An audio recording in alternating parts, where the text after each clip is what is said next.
Pemirsa apa kabar? Jumpa lagi dengan saya Don Bosco Slamu dalam DBS To The Point.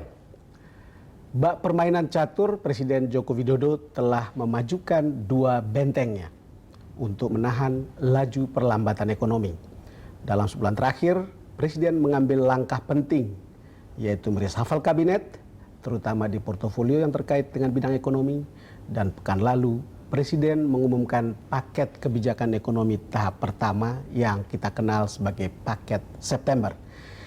3 langkah kuncinya adalah mendorong daya saing industri nasional, mempercepat proyek strategis, serta meningkatkan investasi di sektor properti. Presiden menunjuk Wapres Yusuf Kala untuk mengawal implementasi paket kebijakan ekonomi ini. Saya mengundang tangan kanan Wakil Presiden. Beliau seperti memiliki 4 kaki. Ada kaki pengusaha, ada kaki memimpin sejumlah pengusaha, ada kaki staf wakil presiden atau staf ahli wakil presiden, dan juga politisi. Untuk kesekian kalinya, selamat datang Pak Sofyan. Terima kasih, saya diulang lagi.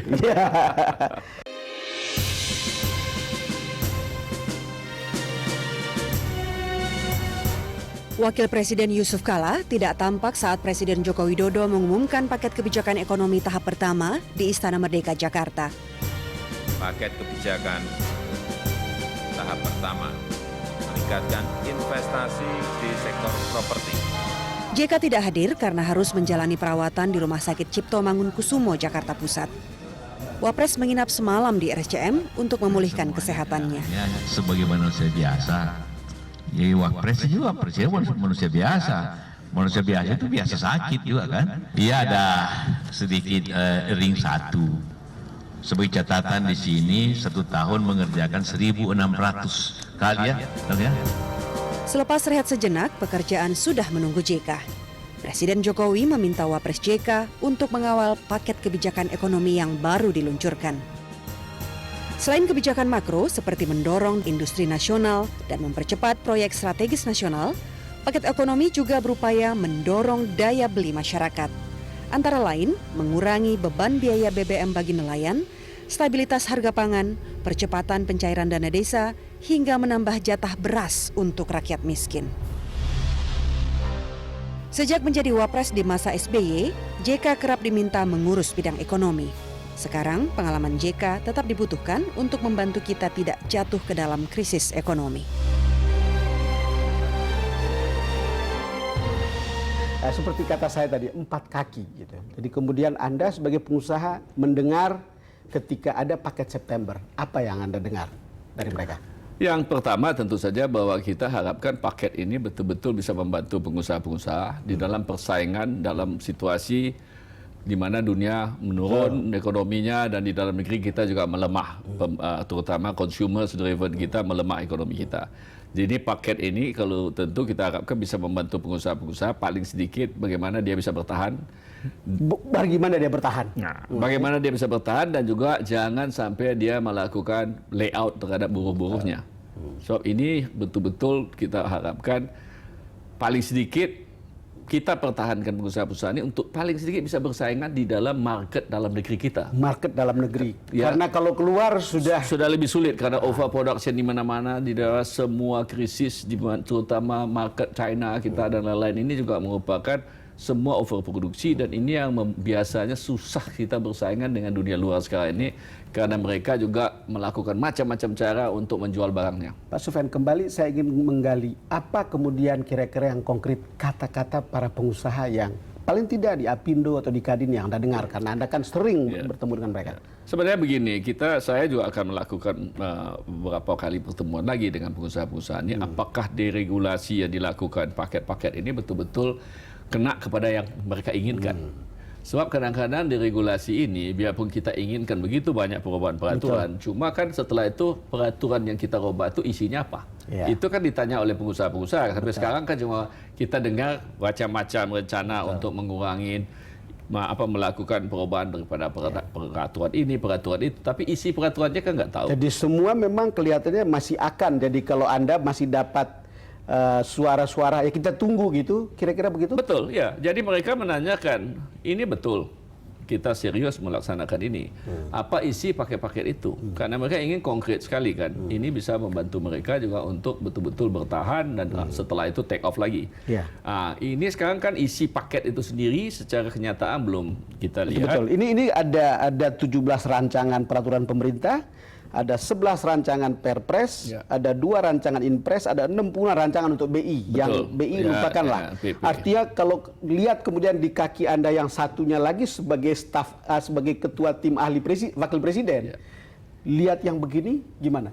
Ya, kita tahu betul sebelumnya kita juga sudah bicara dengan pengusaha-pengusaha, telah memberikan masukan-masukan apa yang mereka inginkan untuk mengurangkan high cost ekonomi, bisa mempercepat investasi dan lain-lain ini. Ini kita kasih masukan.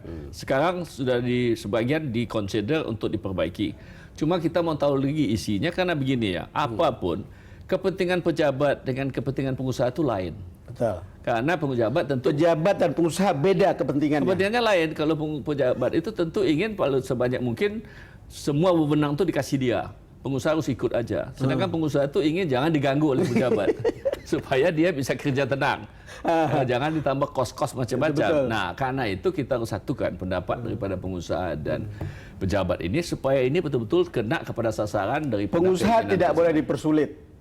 Persis, tidak boleh dipersulit. Tapi biasanya kan kita robah peraturan ini banyak sekali karena mempersulit pengusaha.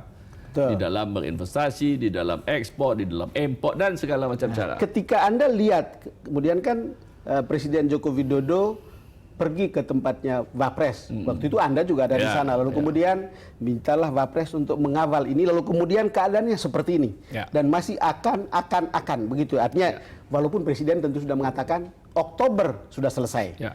Yang ada dalam pikiran Pak Sofyan sebagai ketua tim ahli wakil presiden apa? Ya, sekarang kita juga konsolidasi semua peraturan itu, kita lihat draftnya semua. Kita sudah bicarakan dengan pengusaha-pengusaha, apa yang pengusaha anggap draft ini apakah betul kena kepada apa yang mereka inginkan. Kalau tidak kena, tentu kita harapkan draft itu diperbaiki lagi. Kalau yang kena sudah jalan terus. Ini draft langsung ditandatangani dan kita cari dulu yang mana prioritas yang membuat multiplier effect, side effect. Apakah itu side effect-nya pengusahanya bisa lebih baik lagi bersaingan? Apakah side effect-nya mereka tidak melakukan layout ataupun menambah pengangguran buat kita dan segala macam itu. Jadi ini semua kita ajak dua-dua untuk bicara bersama-sama. Jadi sekarang sudah sampai di draft ini dikasih ke pengusaha atau di asosiasi pengusaha untuk kemudian melihat burden dan kemudian lihat peluang-peluang yang kemudian kelihatannya akan jadi nih Oktober, bukan? Saya percaya dijadi ya, karena semua kita mempunyai kepentingan yang sama ya. Jangan lagi ada macam-macam kepentingan yang mengganggu ini. Dan ini sudah dipertegas oleh Pak Jokowi juga kepada Pak Jokowi. Pokoknya kita mesti betul-betul jalankan ini secara serius. Sebab dulu banyak sekali dibikin oleh Pak SBY juga, tapi nggak ada jalan di lapangan. Nah, ini kita mau lihat kenyataannya itu jalan. Yang selama ini selalu dikatakan oleh pengusaha, apakah ini betul serius? Ya, toh? Ya, Sebab kepercayaan apakah ini betul serius? Ya. Apa ini betul cuma janji-janji kosong lagi? Nah, jadi kan kita pusing juga di dalam kan. Dan kemudian menjadi menarik karena Wakil Presiden Yusuf Kala adalah seorang pengusaha, Anda sebagai ketua tim ahlinya juga seorang pengusaha. Ini apakah artinya begini? Ini akan bisa di-endorse dan bukan akan dalam pengertian beri harapan palsu gitu. Kalau saya lihat keseriusan semua, karena Jokowi ini juga pengusaha. Betul. Presiden Oh iya, kita, ya dia kan? pengusaha juga, betul. Jadi Saya lupa. Kalau saya lihat keseriusan, karena tidak ada pilihan lain juga, Pak. Saya pikir pasti ini akan jadi, ya. Karena sekarang ini kita tidak ada banyak pilihan lagi. Kalau dulu kan kita banyak pilihan, kita tidak merasa ikut aja lah pengusaha terhadap kita. Sekarang tidak ada pilihan lagi. Jadi semua ini satu-satunya pilihan buat kita untuk betul-betul bisa survive dalam situasi dunia yang sulit ini. Memang ada masalahnya harus kita tegakkan juga di kalangan semua birokrasi kita dan semua pemerintah di pusat dan di daerah.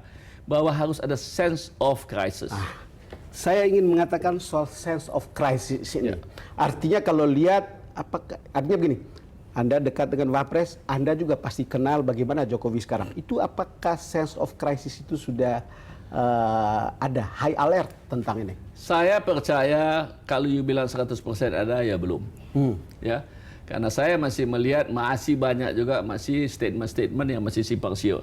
Ya toh, Anda di sinilah caranya dan tugas Pak Yusuf Kala juga bersama-sama Pak Jokowi menyatakan bahwa kita ini secara intern tidak perlu masyarakat tahu Betul, tentunya apa yang mereka kerjakan, cuma bahwa betul-betul semua harus bekerja dalam satu arah. Sebab begini ya, kita melihat gimana sukses pemerintah itu harus ada satu komando, ada satu policy, dan ada satu suara di luar. Tidak bisa semua menteri bisa bersuara lain-lain. Tidak ini bisa. yang menurut saya, kalau ini tidak bisa you pegang, tidak pernah bisa sukses kita di dalam menjalankan apa yang kita inginkan, dan orang confuse semua juga, masyarakat dan investor ini, kita ini mau kemana? Kok menteri satu bilang lain, yang menteri lain bilang lain, presiden bilang lain, wakil presiden bilang lain, dan itu semua tidak bisa kalau kita mau sukses. Dan sini sebabnya menurut saya, kita perlu mempunyai sense of crisis itu, dan kita betul-betul membuktikan di lapangan, dan kalau ada yang tidak ikut jalan, dipinggirkan. Pak Sofyan, kita jeda dulu. Pemirsa, kami akan segera kembali.